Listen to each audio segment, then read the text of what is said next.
지난 2월 13일부터 사순절이라고 하는 절기가 시작이 됐습니다.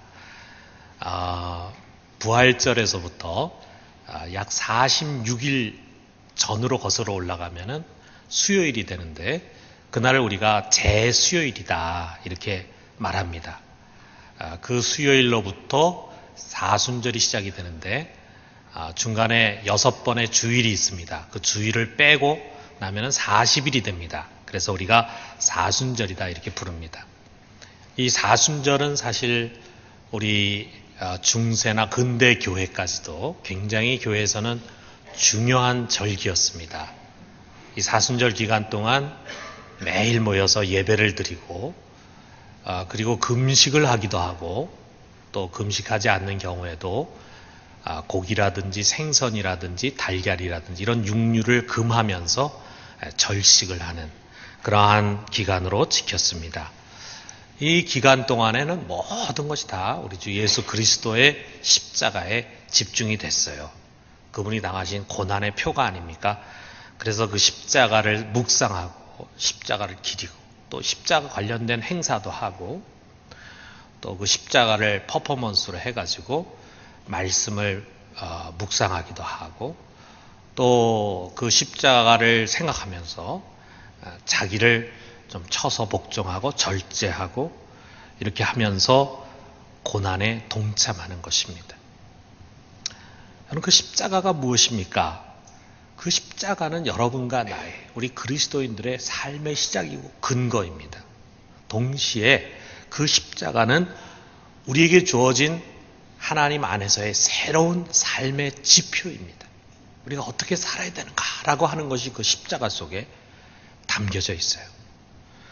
십자가 없이는 부활 없죠. 십자가 없이는 소망이 없습니다. 그 십자가를 통해서 여러분과 내가 속량이 됐잖아요. 우리가 속량이라는 단어가 성경에 참 중요한 개념인데, 우리가 이 속량을 좀 쉽게 이해하기 위해서 이런 예를 한번 생각해 봤습니다. 여러분의 아들이 있는데 그 아들이 장성해가지고 그만 큰 죄를 졌어요. 나쁜 짓을 했어요. 그래가지고 붙잡혀가지고 재판을 받았는데, 벌금형을 받았는데 1억 원의 벌금형을 받았습니다. 자, 예를 한번 들어봐요. 그 벌금을 내지 않으면은 감방에서 썩어야 돼요. 근데 여러분이 갖고 있는 재산이라는 거는 평생 땀 흘리고 애쓰고 노력해가지고 집 한 채 산 거밖에 없습니다. 여러분 어떻게 하시겠습니까? 아마 여기 앉아있는 우리 믿음의 부모들은 그 집을 팔아서 벌금을 내고, 그리고 아들을 구해낼 겁니다. 그래서 감방에서 썩지 않고 자유의 몸으로 살 수 있도록 해줄 거라 이거예요. 이게 바로 속량입니다. 근데 제가 이런 이제 예화를 한번 머릿속으로 생각을 하면서, 옛날 같으면 다 그렇게 했겠지만 요즘 부모들 중에 다 그렇게 하겠는가? 어떻게 보면 자기 노후를 위해서 평생 모아놓은 집 한 채인데 그거 확 날려버리면은 자기 이제 노후에 어떻게 사는가, 이런 생각도 하지 않겠어요? 또 그 자식이 얼마나 믿겠습니까? 한번 그 자식이 열심히 공부해서 훌륭한 사람이 되겠다, 거기에 돈이 필요하다 그러면은 정말 빚을 내서라도 하고 집을 팔아서라도 돕겠지만, 이놈의 자식 다 키워놓으니까 못된 짓 하고 나쁜 짓 해가지고, 그래서 죄인이 되고, 그 죄인이 되는 그걸 위해서 벌금을 내라고 하니까 기가 막히죠. 그래, 자기가 지은 죄 자기 감방에서 좀 깨달으면서 뉘우쳐야 된다, 돈도 아깝고, 이런 생각이 드는 게 전혀 이상한 건 아닐 거라는 생각이 듭니다. 요즘같이 이렇게 주판을 튕기면서 자기 노후 대책 다 준비하면서 살아가는데, 어떻게 보면은 쉽지 않은 그런 결정일 거라 이거예요. 우리가 이렇게 생각을 하니까 정말 그 십자가의 의미가 더 다가오는 거예요. 우리 주님께서 십자가에서 우리 죄값 치른 게 당연한 게 아닙니다. 어떻게 보면은 우리 같이 못된 죄인들, 우리 자신을 볼 때 얼마나 우리가 죄에 쩔어 있습니까? 얼마나 우리가 죄를 즐겨 짓고 살아갑니까? 얼마나 우리가 악한 자들입니까? 이런 자들이 스스로 자기의 죄값을 치르는 게 마땅해요. 마땅합니다. 그럼에도 불구하고 우리를 불쌍히 여기시고 하나님께서 친히 육신으로 이 땅에 오셔서 자기 살을 찢겨주시고 자기 피를 흘려주시고 그래서 우리의 죄값을 대신 지불해 주셔서 우리로 하여금 죄의 종으로부터 해방이 되고 그리고 의롭다함을 받게 해주셨어요. 여러분 이게 은혜가 아닙니까? 우리가 이 은혜를 받은 자들 아닙니까? 그렇기 때문에 그 십자가 속에는 정말 사랑과 희생이 담겨져 있습니다. 우리에게는 그 어떤 것과 비교할 수 없을 만큼 가장 소중한 십자가입니다. 이렇게 소중한 십자가라면 우리가 평생 기억하고 기념하고 가슴에 품고 살아야 하지 않겠습니까?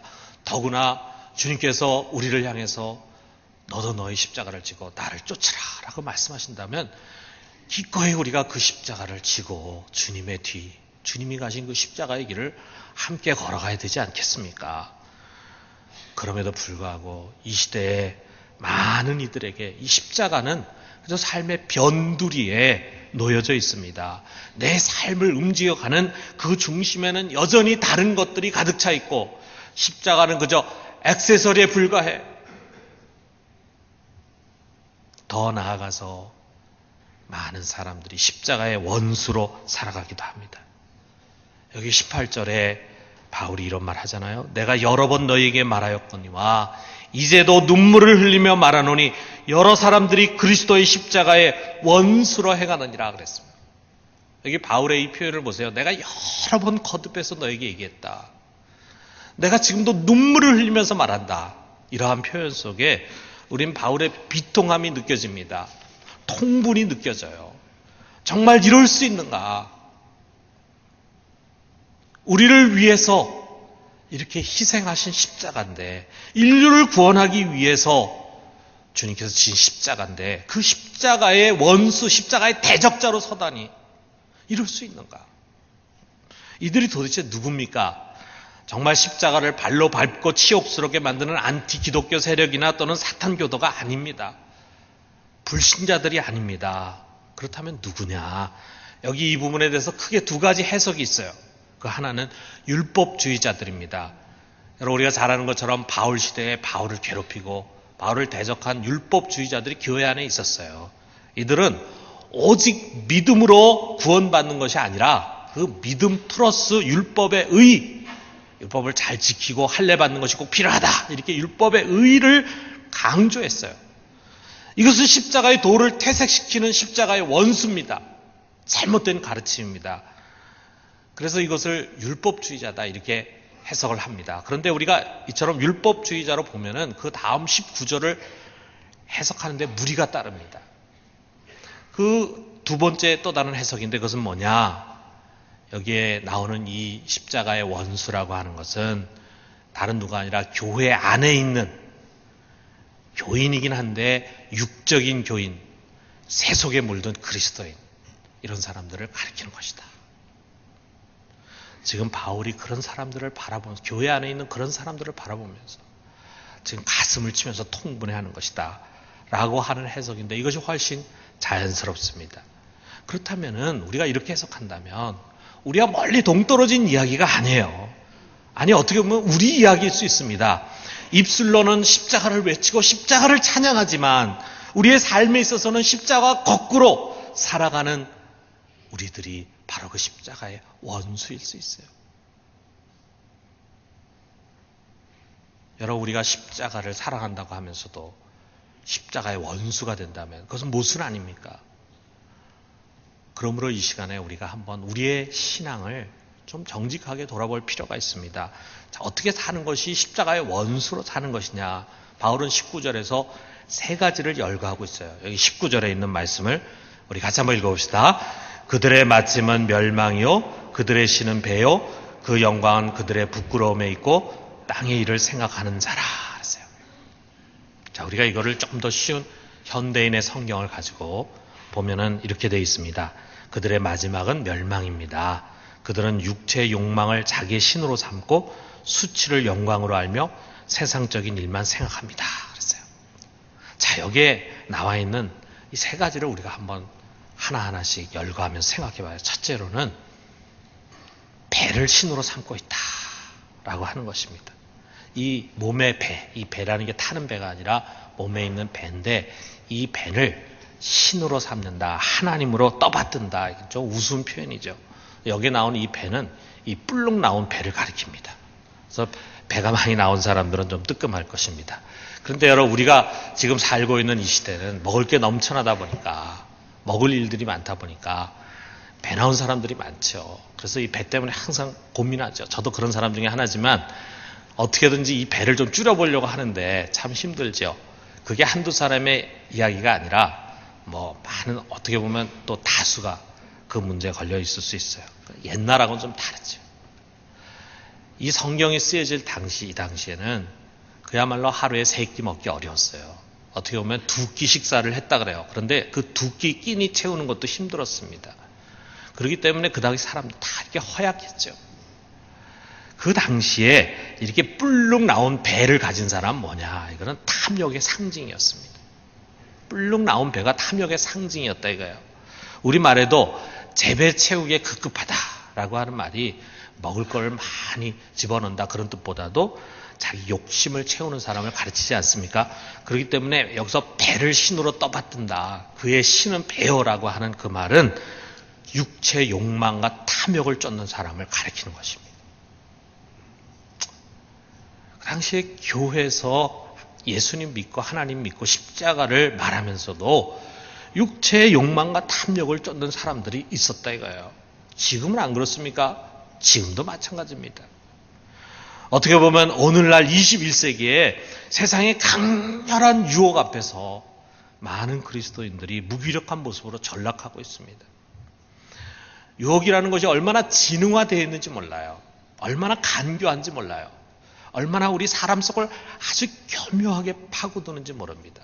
그 유혹의 덫이 얼마나 많이 놓여져 있는지 모릅니다.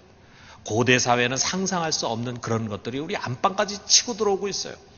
우리가 눈을 뜨고 어디를 보든지 다 유혹의 그림자들이 숨겨져 있습니다. 이제 그것을 대적해야 하는 우리 그리스도인들이 더 많은 강력한 영적인 파워를 갖고 있어야 되는데 오히려 우리가 그 영적인 파워를 잃어가고 있어요. 그러다 보니까 육체의 소욕을 잘 제어하지 못한 채 끌려다니고 있습니다. 이 시대에 정말 우리가 꼭 들어야 할 하나님 말씀이 있어요. 로마서 8장 13절에 우리 같이 한번 읽어봅시다. 너희가 육신대로 살면 반드시 죽을 것이로되 영으로서 몸의 행실을 죽이면 살리니. 여기 우리에게 중요한 교훈을 주고 있습니다. 너희가 만약에 너희 육체의 욕심대로 살면 반드시 죽을 것이다. 그러나 영으로서 몸의 행실을 죽이면 살리니. 우리 영으로서 성령의 도움으로 우리 몸의 행실을, 육신의 정욕을 죽여야지만 우리가 살 수 있다. 이 말씀 단순하면서도 또 때로는 어떤 의미에서 보면은 굉장히 좀 이 원색적인 그런 표현이지만 그러나 우리의 영성에 꼭 필요한 말씀, 이 시대에 꼭 필요한 말씀입니다. 왜냐하면 여러분과 제가 살고 있는 이 사회는 정말 유혹이 너무나 강렬한 사회이기 때문이에요. 무엇보다도 우리 사회에 이 돈의 힘이 너무 강합니다. 잉글 하트라고 하는 미국의 사회학자의 원리에 의하면은 대부분의 나라에서 15,000, 1인당 국민소득이 15,000불이 될 때까지는 이 돈이 사람의 행복을 좌우하는 굉장히 중요한 요소라는 거예요. 그런데 15,000불이 넘어가면서부터는 대부분 나라 사람들은 수학 체감이 발생하면서 이 돈을 행복에 그렇게 큰 요소로 생각하지 않는다. 그러니까 돈이 행복에 그렇게 큰 영향을 주지 않는다. 이렇게 이제 이야기합니다. 그런데 여기에 예외가 되는, 아주 크게 예외가 되는 나라가 있는데 그 나라 어떤 나라냐? 바로 우리 한국이래요. 우리는 벌써 훌쩍 2만 불이 넘어섰음에도 불구하고 우리 한국 사람들 질문하면은 행복의 가장 중요한 요소가 뭐냐? 그러면은 90% 넘는 사람들이 돈이라고 이야기하는 거예요. 돈 없으면 행복하지 않고 돈 있으면 행복하다라고 하는 게 정직한 대답이라 이거예요. 이게 지금 여러분과 제가 살아가고 있는 이 한국 사회의 분위기입니다. 어느 나라 사람들이나 다 돈이라는 거 좋아하죠. 돈에 영향이 있죠. 근데 유독 이 사회 속에 돈의 영향이 강하다 이거예요. 이런 사회적인 분위기 때문인가 우리 한국의 그리스도인도 돈에 집착을 많이 합니다. 재물의 탐욕의 노예가 되기가 쉽습니다. 이것 때문에 자기의 삶이 많이 좌지우지가 됩니다. 조금 더 벌기 위해서, 조금 더 가지기 위해서 우리가 거기에 우리의 인생을 너무 많이 허비해버려요. 예수 전도단이라고 하는 곳이 있죠. 여러분 잘 알 거예요. 이곳의 설립자인 로렌 커닝햄 목사님이 우리 한국을 방문했어요. 그리고 한국에서 집회도 갔고 사람들도 많이 만나고 그런 다음에 사람들에게 직접 그 얘기는 못하고 떠나면서 일본으로 가면서 메일로 어떤 분에게 이렇게 말했다래요. 우리 한국 목회자와 평신도 지도자들에게 세 가지 문제점을 그가 보고는 이거 회개해야 된다. 이거 회개하지 않으면 큰일 난다. 이렇게 회개를 촉구했다는 것입니다. 그 세 가지 문제점이 뭔가? 첫째는 한국 교회 지도자들이 돈을 너무 사랑한다는 거예요. 이게 그분이 본 거예요. 두 번째는 성적으로 음란하다는 것입니다. 그리고 세 번째는 거짓말을 잘한다는 것입니다. 여러분 가히 충격적이지 않습니까?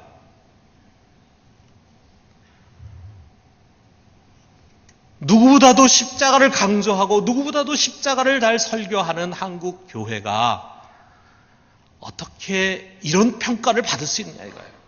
이건 십자가의 원수 아닙니까? 십자가를 강조하는 우리가 다른 한쪽에서 십자가의 원수로 서 있어요.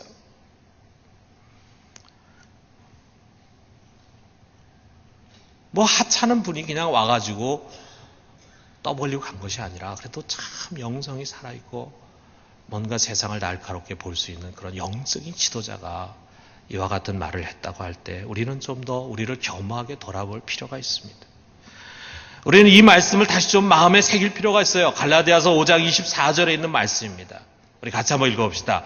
그리스도 예수의 사람들은 육체와 함께 그 정욕과 탐심을 십자가에 못 박았느니라. 선언입니다. 그리스도의 사람들, 십자가를 통과한 그리스도의 사람들은 그 옛사람 육체뿐만이 아니라 정욕과 탐심을 십자가에 못 박았다. 죽었다. 이미 선언하고 있습니다. 그러므로 우리가 다시 그것을 탐하는 옛사람으로 돌아가서는 안 됩니다. 여러분 우리는 다시 지족의 자리로 돌아와야 돼요.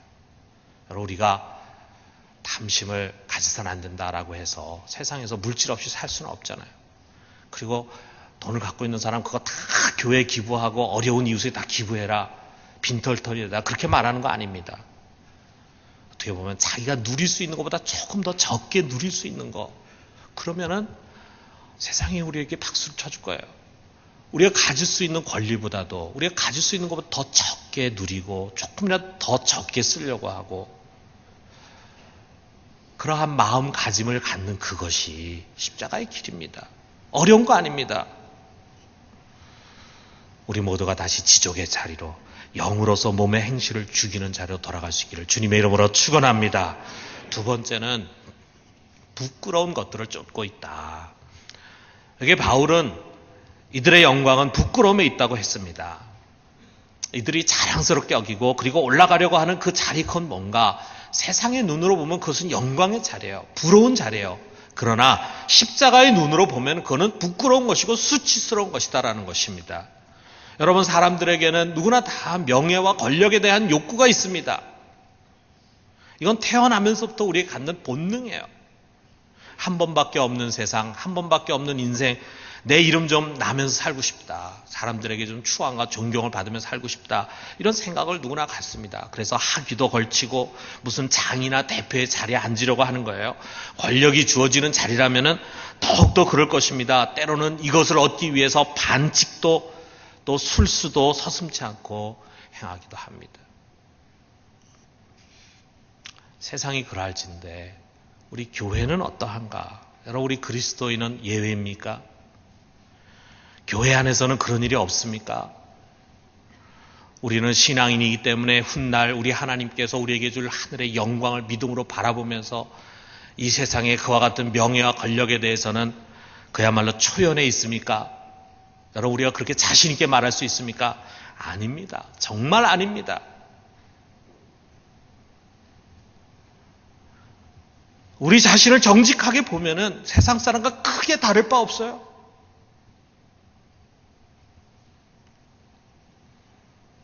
돌아보면은 이 모든 것은 바울이 배설물로 여겼다고 선포한 것들이에요. 우리가 좀 지저분한 표현이지만 정말 십자가의 사람 바울이 더러운 오물이라고 해서 내다 버린 그거를 좋다고 그것을 다시 가지고 와가지고 자기 주머니에 집어넣고 온 몸에 처바르는 거예요. 여러분, 이거 치매 수준 아닙니까? 치매 수준.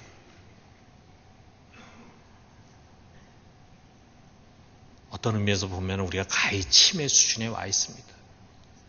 그 부끄러운 것들을 우리의 몸에 처바르면서 그것을 자랑스럽게 생각하고 그것을 어떻게든지 얻으려고 애쓰고 그것 때문에 싸우고 그것 때문에 거짓말하고 그것 때문에 불의를 행하고 그것 때문에 손가락질 받는 술수를 저지릅니다.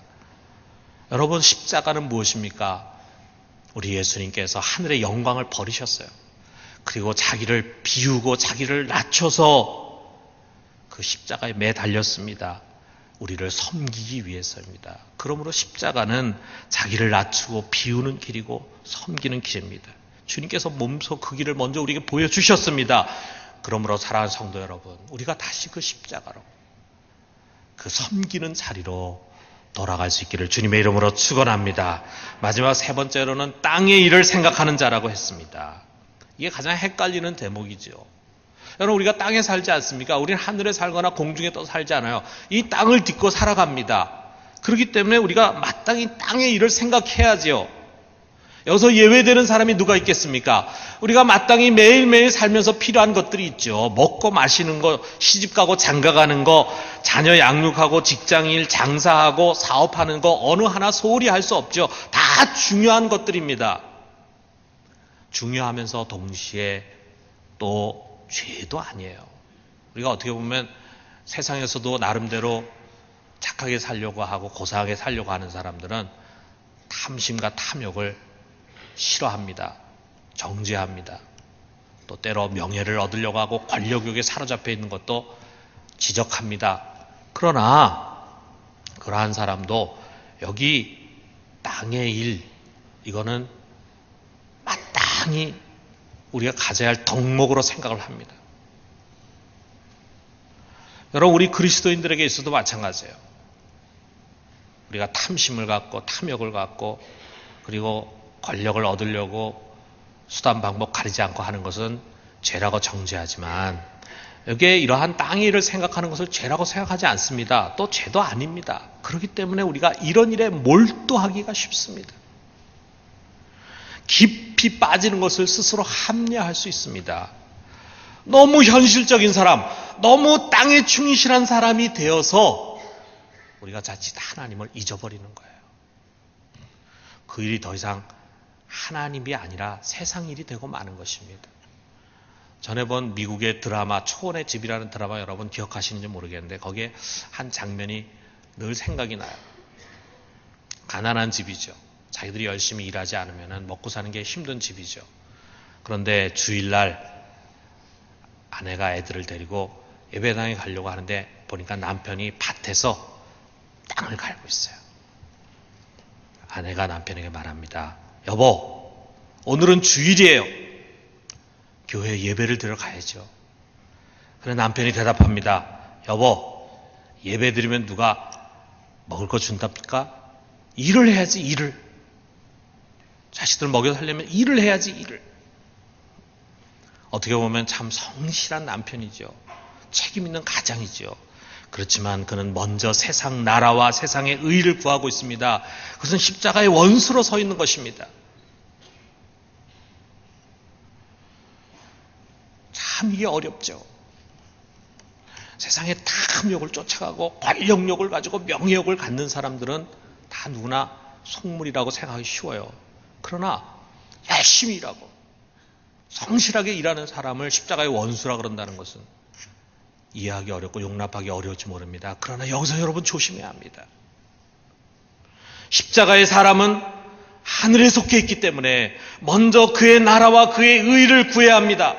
이게 우선이 돼야 돼요. 여러분, 이 우선권이라는 거, 이것이 우리 십자가 신앙의 핵심입니다. 우선순위가 바르게 돼 있지 않은 사람은 하나님의 일을 하는 게 아니에요. 그는 세상 일을 하고 있습니다.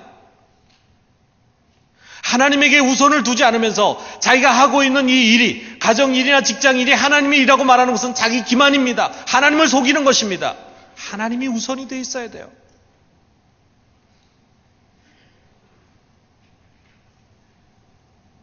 우리는 먼저 그 나라와 그 의를 구하면서 주님이 오시는 것을 기다리는 것입니다. 그렇기 때문에 여기 20절, 21절에 그러나 하면서 우리는 이렇게 살지 않는다. 어떻게 삽니까? 같이 한번 읽어봅시다. 그러나 우리의 시민권은 하늘에 있는지라 거기로부터 구원하는 자 곧 주 예수 그리스도를 기다리노니 그는 만물을 자기에게 복종하게 하실 수 있는 자의 역사로 우리 낮은 몸을 자기의 영광의 몸의 형체와 같이 변하게 하시리라. 주님을 기다려요. 그렇기 때문에 우리는 주님이 오실 때 우리의 이 낮은 몸을 영광의 몸의 형체로 변화시켜 주시는 그 영광을 사모하기에 땅의 것을 우리가 바라지 않아. 땅에 있는 모든 것들을 우리가 상대화시킬 수 있는 것입니다. 그러므로 여러분 우리가 십자가를 바라봅시다.